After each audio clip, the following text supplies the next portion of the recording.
Professor हकीम हाफिज़ फ़रहान हनीफ मक्की बैतुल हिकमत लाहौर से आपकी खिदमत में हाजिर हूँ। जिन साथियों ने अभी तक हमारे चैनल को सब्सक्राइब नहीं किया वो हमारे चैनल को सब्सक्राइब कर दें, और अगर आपको हमारी वीडियो अच्छी लगे तो इसको आगे शेयर ज़रूर कर दिया करें और अपने कमेंट्स ज़रूर दिया करें कि हमारी वीडियो कैसी लगी और आप क्या चाहते हैं कि हम किस तरह की वीडियो बनाएं, किस टॉपिक के ऊपर बनाएं। तो आज का जो हमारे टॉपिक है, जो लोग आते हैं कि रमज़ान मुबारक के महीने में जब हम रोज़ा रखते हैं तो रोज़ा खोलने के बाद बहुत ज़्यादा कमज़ोरी फ़ील होती है, तो इसके लिए कौन सी चीज़ इस्तेमाल की जाए तो हमारी नकाहत कमज़ोरी दूर हो जाए और हम इशा की नमाज़ तरावीहें आराम से पढ़ सकें।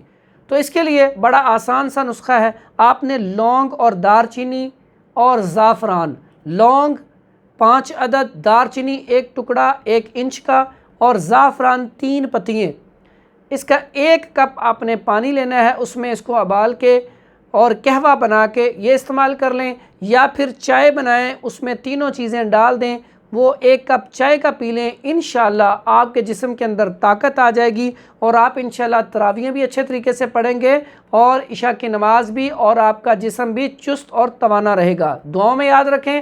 अस्सलामु अलैकुम वरहमतुल्लाहि वबरकातुहू।